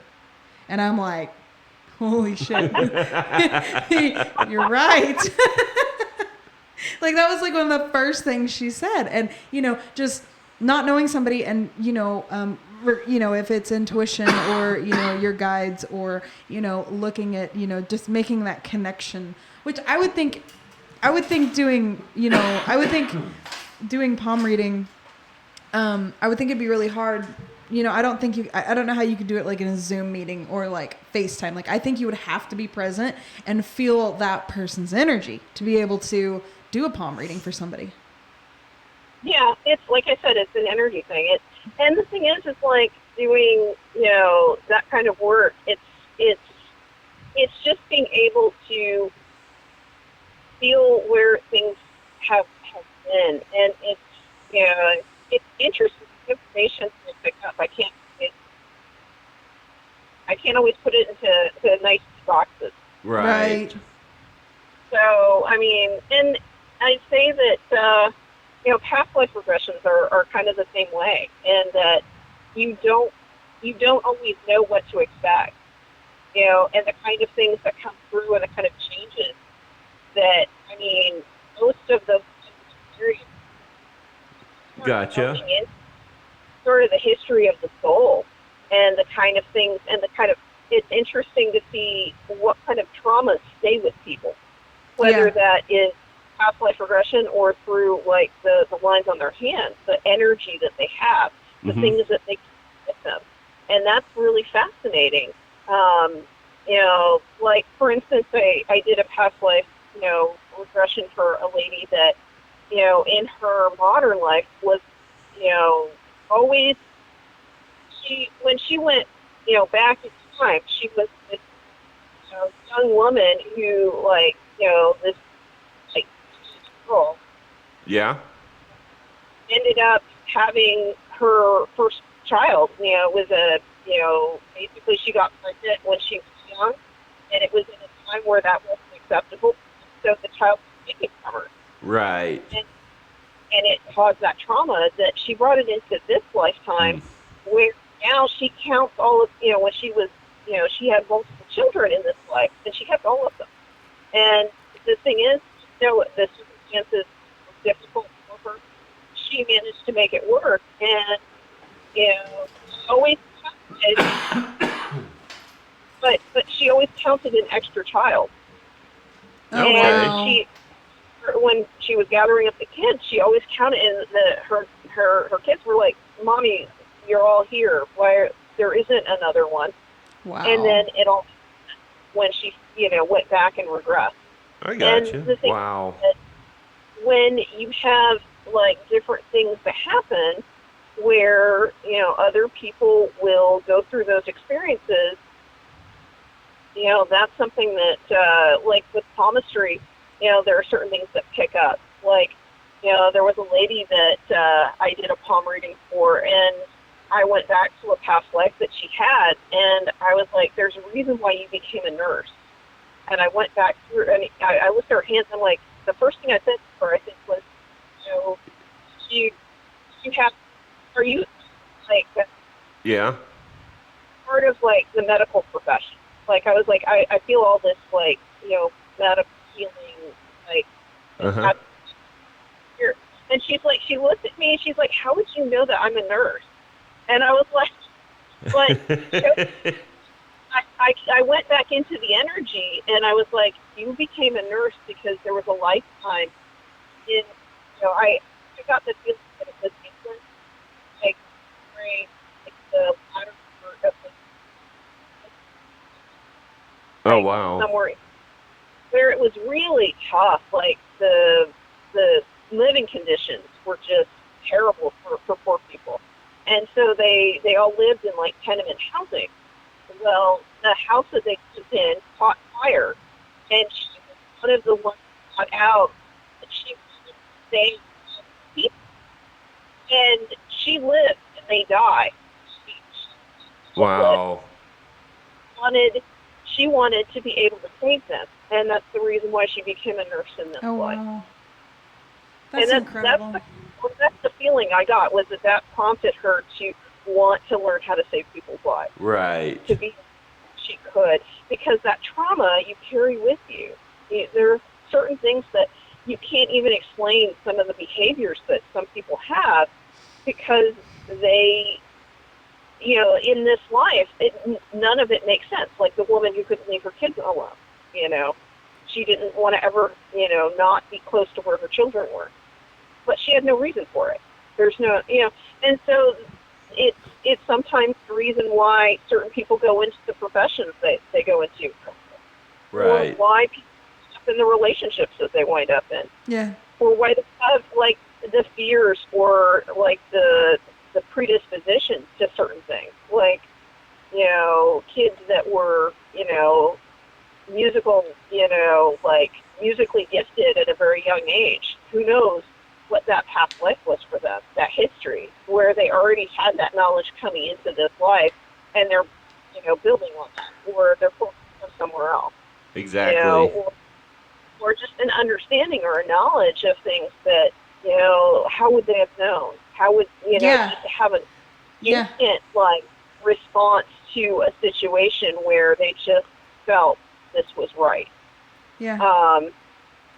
It's kind of like for you, I'm sure when you found out that there was such a thing as hospice, you're like, oh, well, all right, that's what I'm doing. Oh, right now. I literally, and it's so funny how things happen the way they do, because I literally, I was working in a nursing home, but I started to notice that these girls would come in and just see like one patient, and I was like, what are they doing? Like, I think that would be cool to just spend one-on-one time. And then, some more time passed, and then I figured out what, I got to know some of the people that was coming into the facility, and they explained to me what, and they're like, hey, because, one of the things about it is when you work in hospice, you can't go in a facility and be like, hey, you need to come work with me. Like, they really frown upon that, trying to poach employees, And so I finally just kind of was like fed up with, working in a nursing home, and it's like short-staffed, underpaid, exhausted, all of those things that, people who work in nursing homes deal with daily. And I just was like, I know I love taking care of people, but I'm fed up with this part of it. There's got to be more to it than this. And so then a particular nurse, I asked her, I'm like, how do you, she's like, I thought you'd never ask, and so then I got, circumstances happened that, I got the certification for it, and I've been doing that ever since. And it's like, once you find your passion, you don't ever work a day in your life, Yeah. But yes, absolutely. It's like it clicks. And like with what you do or with what Jeremiah does, it's like there's some things that can't be taught. You just know. You don't know why you know them, but you just know them. And that's so true. And I've had people who want me to teach them, and it's kind of like, how do I teach something that I didn't? Right. I mean, right. It's almost like the tools were my instructors. Yep. It's how do you explain that you learn by doing it? The thing that you're using will teach you how. Well, I don't even know. It's like more like you start to recognize that you have this sense of things, and you just happen to come upon something that like allows you the ability to kind of nail certain things down. Yes. And that's the best way I can explain. When you have tarot, it's more like those are anchor points for the energy, and what you're doing is reading the pattern and the flow of it. I've read runes. Runes are a lot. I would say that the difference between like you're breaking up just a little bit. Okay. So basically, like runes and tarot, the difference on that would be like runes are like it's more of a gestalt. It's more like you're getting sort of this is what's critical. These are the bigger things you need to focus on. Where I think tarot tends to bring in like finer detail. You're not gonna get, unless you start working with like the trumps, as much of the big picture. Does that make sense? Well, and like with tarot, you can ask for more clarification, whereas with runes, it's kind of hard to do that, I would think. Well, I mean, so with the runes, it depends on what kind of cast you do. Like if you just do a small draw cast, right. You could always throw out another rune for clarification if you wanted to. But right. like my casts, my casts are so intuitive. You couldn't teach some. It's like Denise. Like you couldn't. I don't know that the insight you have with doing rune readings, I don't think that's something you teach somebody. That's just something that you're gifted. You know? Yeah, I think that for both of us, these are things that we learn how to use these pieces to tell Uh-huh. like the story. I don't know any other way to put it, but that's kind of the way it is. It's that the understanding and the connection to those things. Yes. It's And just the tools to get you there. You yeah. know, and that's you could use a different tool, but you're still the universe. The way I tell people, I'm like anything as far as divination, the universe, anything that has a random sort of set of variables, Uh-huh. if you put your intention upon it, if you're trying to figure out sort of the lay of the land, like the way that energy is flowing and feeling, you're basically employing that as a tool Yeah. to get you where you need to go with it. In other words, I could take the change out of your pocket and assign it meaning, and you can shake it up, and we can do a reading of that. Right. You know, it's that the tool that you're using isn't as different tools have different kind of qualities to them, but the energy and the pattern and the flow is what you're using. Yeah, it's just a matter of being able to understand the flow of energy, basically. Yeah, you're just using that as the tool to kind of assess the current Right. and the direction that things are going in, and that's it. It's like putting your thermostat outside, Right. and you're just reading it. You're like, oh, I just happen to know how to read this. It's I've been told that I don't need these tools, but they're a nice crutch. I honestly I like having them because then I can point to a specific thing, and I'm less likely to get argument from the other person. Mm-hmm. Yep. Because Yep. that's it makes more sense. I could sit down and have like a conversation with somebody and be able to feel the flow of the direction of certain things Right. if I'm in that headspace to do it. And there's some weird experience. Somebody pushed me on that one, and I will tell you, he's like, I want a reading from you, and I'm like, okay, and he basically stopped me somewhere in all of that, and I will warn you that I was probably a little bit over the top drunk at the time, because he basically got me liquored up and then pushed me to do a Oh reading. man. And he basically pushed me past it, where it was okay. It was not just about the cards I was laying. It was just read where this is going. And I looked at him and I think I said to him, follow the white dragon. This person is going to show you the path of whatever, Wow. And what's crazy is 6 months later, he ends up, there's a lady that is teaching like, energy work stuff, and she's doing martial art kind of, it's all very, Asian kind of work. And the sign for the dojo is a white dragon.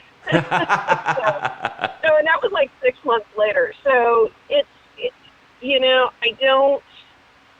I don't know. And I can't really say that, this kind of stuff is not, you can't push it. You can't make it. No.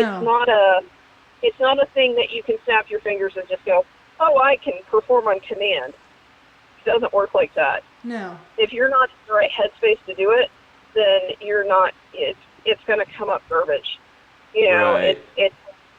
If you're not in the place to be in that zone, in that place to do it, it's, in some ways, I think it's about sort of the state of your energy, the state of your flow, your, I guess, people probably get into what brain state you're in. But I think there's something to it because they've done research. There was somebody that actually kind of put this together and said that people who have a high degree of like psychic phenomena that happen around them tend to be people that can get into a particular alpha wave state pattern or something. It was a like what? You cut out a what?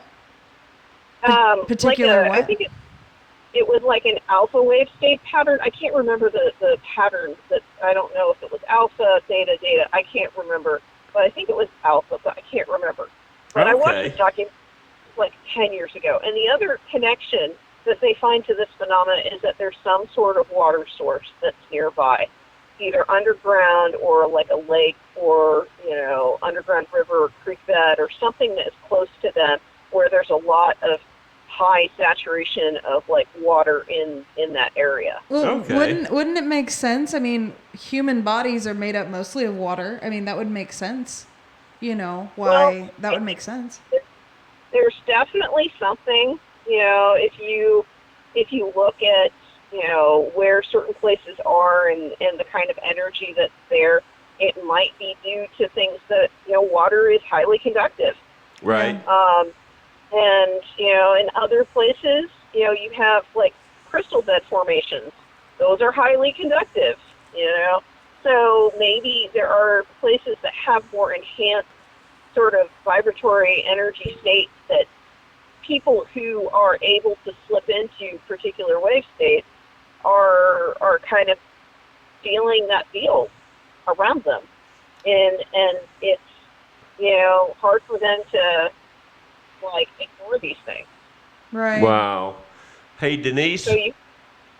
Yes. I'm so sorry, but we're gonna have to wrap this up. We've been we lost track. We've been of time. talking for almost 2 hours. Well, I'm sorry. No, don't apologize. Nothing to be Don't sorry apologize. for. Nothing to be sorry for. It just it caught me by surprise when I looked at the clock just now. So would you want to come back? Would you want to come back on again, and we can continue the conversation? Sure, we can talk about this because I think that was talking about before, like charged energy fields. When you're starting to get into some of that, like water plus our own magnetic frequencies with our own bodies, how we pick up that energy. Yeah. Well, in one of our other passions with paranormal research, and the spirit hunting and all of that, there's a lot of research that leads towards that direction with that field as well. Bodies of water and storms and anything that might have the energy level, the ambient energy level more charged, tends to produce more activity. So I haven't done probably the kind of research you have, but this has been my suspicion for a very long time. And I think that that's the reason why sometimes you have a greater sense of things. Like there's more charge in the air, there's more connection. Mm-hmm. There's stuff that being like, I don't even know how to explain, like connected to itself. Well, look at, a perfect example of what we're talking about. Well, maybe, I don't know if it's perfect, but would be you always know if it's a full moon because like when you work with, like for example, like people who have dementia or sundowners, if it's a full moon, you damn well know they're going to be acting up, okay? And they don't even know what's going on. So it's not like they're even aware that it's a full moon. So, I think that's a good example of there is something there that's causing it. And it's not just like one person here and there. It's like overall people with dementia. That clinics have a higher turnover of like births among animals during the full moon. Mm-hmm. Yeah. I mean, it's not just, there are lots of other things out there that, there's something going on. ER see an uptick of patients during a full moon. Mm-hmm. Oh, yeah. It's almost like, and it's a phenomenon. But the thing is we can point to anecdotal, like, little things and look at the numbers, but it's like anything else. We don't know like the underlying sort of things that might be put into it. And I think maybe having, that there are certain things that are at work with that you're talking about that affect the energy field. Right. Exactly. That's awesome. And there are certain towns where more crazy people come at us because their electromagnetic field is so fucked up. Oh, and the ley lines and everything else. Like all of that, and it's just like certain towns have a particular vibe. Yep. There are certain places where you just go, nope, I'm done. I'm out. Nope, I'm not going there. And other places, you're like, the vibe here, what is up? Right. Yeah. It's like going to New Orleans. It's like there's something going on there. What the hell? Yeah, there is. I've been there twice, and I've never been there. I have to go. I have a calling to go there. Yeah, it's an amazing experience. I do. I do, Denise. I don't know. Yeah. Well, hey, go there. It is a place that, with all the cemeteries, you might find it very interesting. Oh, I have no doubt. Like I can tell that I will love it, and I've never even been there. It's just one of those feelings like I already know. I think it'll be interesting for you. I mean, I don't know what it's like since Katrina's been through. For some reason, I think that's affected the field there as well. It's of course,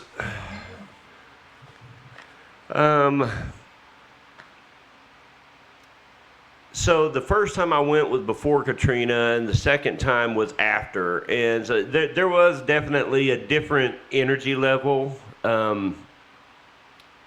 And the energy level the second time after Katrina was definitely much, what's the term I'm looking for? Much grittier. Okay. Much more gritty, almost primal. But it wasn't necessarily bad. It just it was different for sure. But it was. I actually talked to a few people about it, and they said it had been, because this was, I think, like a year or two after Katrina. Mm-hmm. And it was more, they said that it had been a lot worse, but it was getting better and getting back to closer to its norm. So, or where it was before Katrina. So, it was kind of interesting. That is interesting. So, Denise, we're gonna have to wrap this up, and this has been awesome. Thank you so much. Yes. Oh, hey, some people are curious about how they sign up to get a reading from you. Are you? I'm not sure what to. Are you? Are there distance readings that you can do, or are you? As far as readings, I mean, I've done tarot over the phone. That tends to be okay. Mm-hmm. So I don't have a problem doing that. So if somebody wants that kind of reading from me, I'd be happy to do that. Stuff like palmistry, I can, take a look at somebody's hand, from a picture. But there are certain details, that when you're in a place with somebody that, I don't know, I've not tried doing palmistry, like, through other mediums. Okay. Are you, I'm not sure what the current situation is where you're at, but are you able to open up and do any face-to-face readings as of yet? Okay, so here's the thing. In Kansas, you can have public gatherings if you keep social distancing and you have less, like 10 people or less wherever you are. And that's what the rules are. Okay. So, if somebody wanted to meet up with me, I don't know, doing the palmistry thing, I would actually have to touch them. Where do you live? I live in I was about to say Manhattan, Kansas. I haven't lived there in a minute. But I live in Lawrence, Kansas. Okay. Which is too far. Like right outside of like the KC metro area. How did I not know that you lived in Lawrence? Did you know that? I did not. How did I not know that? I did not, because we're up there. Well, or used to. Before the pandemic. we were up there once a month. First Saturday so, of the month. So. Or what were you up here for? We set up at the I did readings on the first Saturday of every month at the Village Witch there in Lawrence. Gotcha. So I have done readings there before, but it's been like, I don't know, the folks, you know, that run that place are, I would say that maybe, you know, that, I don't know, it wasn't, I guess, a good fit. okay, yeah, and that does happen sometimes. Yeah. That does happen sometimes. I mean, I did a reading for the person who owns the store, and maybe it was just, you know, there was too much that kind of came out of that. So, Gotcha. I don't know. No, it's all good. I understand. No worries.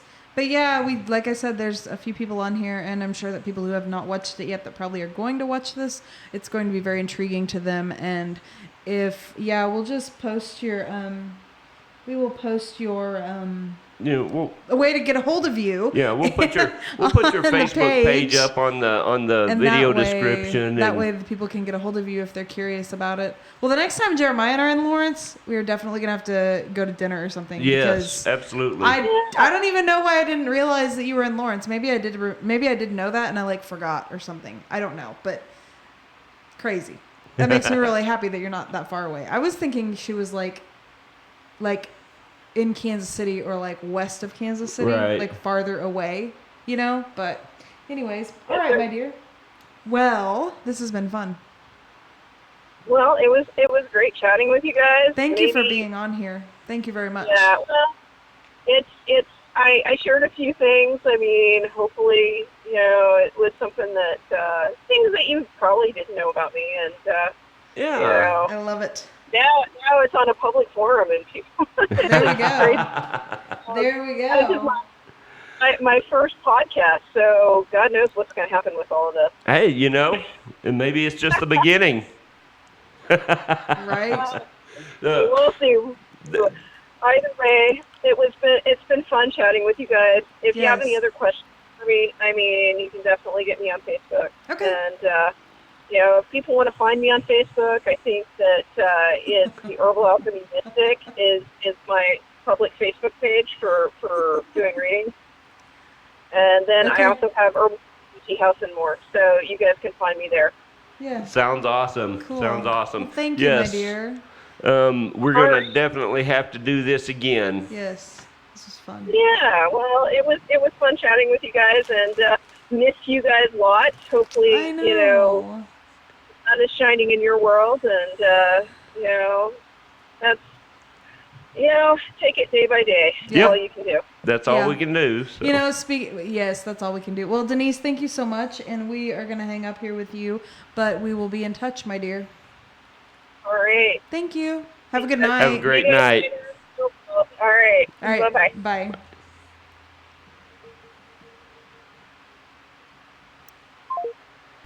That was awesome. She's so neat. She's just the most calming person. And, you know, I think I've decided that, you know, part of not necessarily being a good reader or an accurate reader, but one of the key components of being a reader is in the way you deliver your message. Yeah. And, you know, that's kind of like in nursing. You know, you can have a doctor that's, you know, top of their class.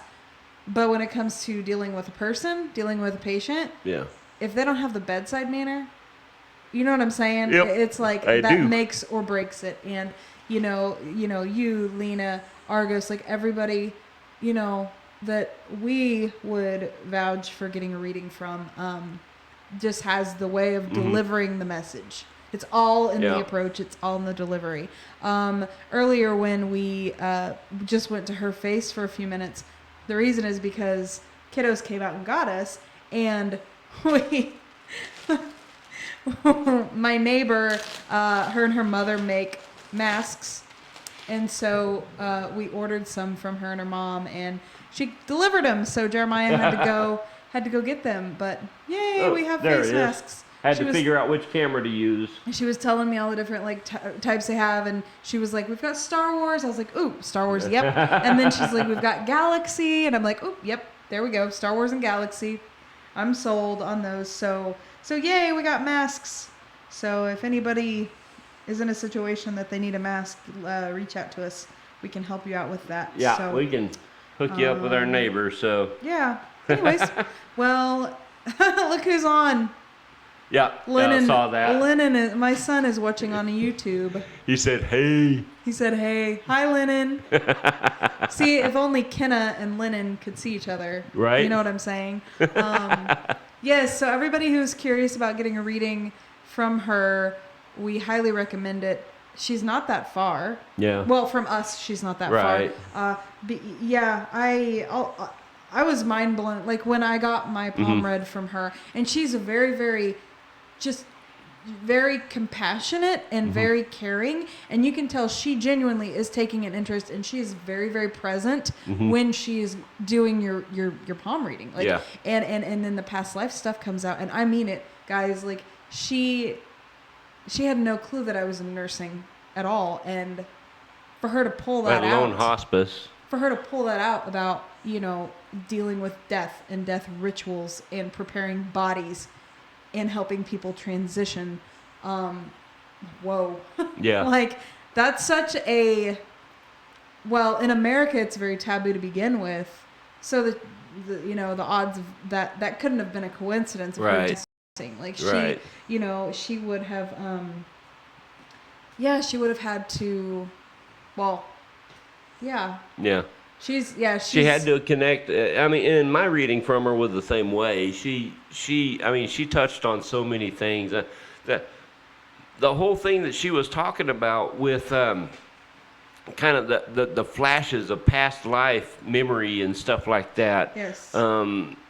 That's actually something that has plagued me for a long time, and I didn't know what the hell was going on until she explained it to me. Yeah. You know, Shed some light. We talked about how, you know, sometimes it's not even, it doesn't feel like a flashback or a memory. Sometimes it feels like, I mean, it feels almost like a time slip. Like, yeah, I check out for a minute, and I'm no longer present in this time. I am there in that time. What's funny is she was talking, I'm laughing, you'll know why in a second. She was talking about water, how people who are psychic and stuff like that tend to, it happens when they're around water. Well, I can't tell you people how often I literally will completely lose track of time when I'm taking a shower, and I completely just zone out in the shower. Like, I'll just stand. I don't know how to explain it, but it's like I'll have so much, so many just like I don't know what you call them, like daydreaming or whatever, but when I'm in the shower, like from maybe the water or whatever, but it's just like I check out too. Yeah. And I could be standing in the shower for like 30, 40 minutes and like have no idea that much time has passed. You know? Oh, I know. Because everyone else is standing outside the bathroom door cross-legged doing the dance. Anyways, well, you guys, thank you so much for tuning in. And she gave us an extra one. She gave us 5. Yeah. Wow, we ordered 4 and she gave us 5. We'll have to pay her for 5 instead of 4 for sure. That's really cool. All right, well, you guys have a good night. And sorry, we completely forgot to release tonight's, I don't know why, Space Cadet. Well, we kind of had a busy week last week dealing with the flooded basement and everything else that popped up. So yeah, hopefully we don't have to do that again for a while. But yeah, we shall see. Right. But thank you guys so much. We will get next week's show posted. Yes, we will. So, do us a favor, like and share this video, whatever platform you're on. And if you have ideas for a show, subject matter, guest, anything like that, shoot us a message. We're always open to new things. Oh my God, yeah. And I've got one I'm going to throw out there in case anybody knows of somebody. I would love for us to have somebody on who like embalms bodies,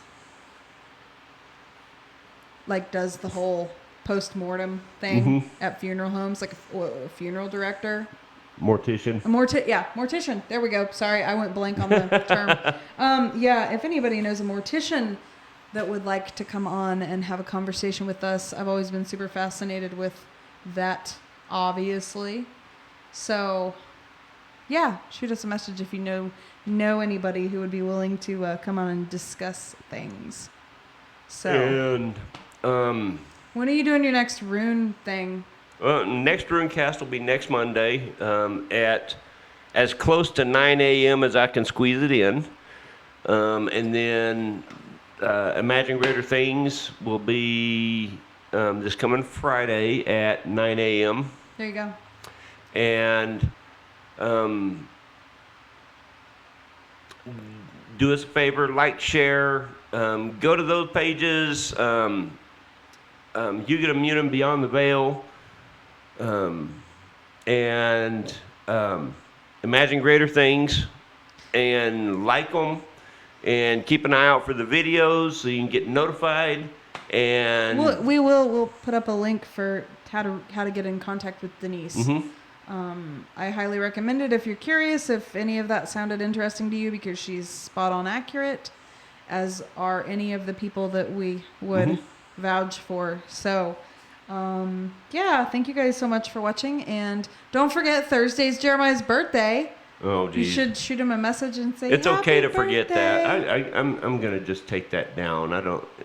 Whatever. See, on my Facebook, my birthday is not available. People like it'll be like, oh, so-and-so's birthday is in tomorrow or today or whatever. Mine does not. I have it set up to where mine is not public knowledge. So yours is. Yeah. Well, you guys have a good Monday night, and yeah, we'll do it again next Monday. Yep. Take it easy. Memorial Day. We're gonna do it on Memorial Day. Is that next Monday? Yeah. As long as we're here, why not? Might as well. Might as well. We'll be here. Okay. You guys have a great night, great week, and don't be afraid of the dark. Bye. Oh, I guess I ought to. Holy crap. See y'all later. Wow, it's a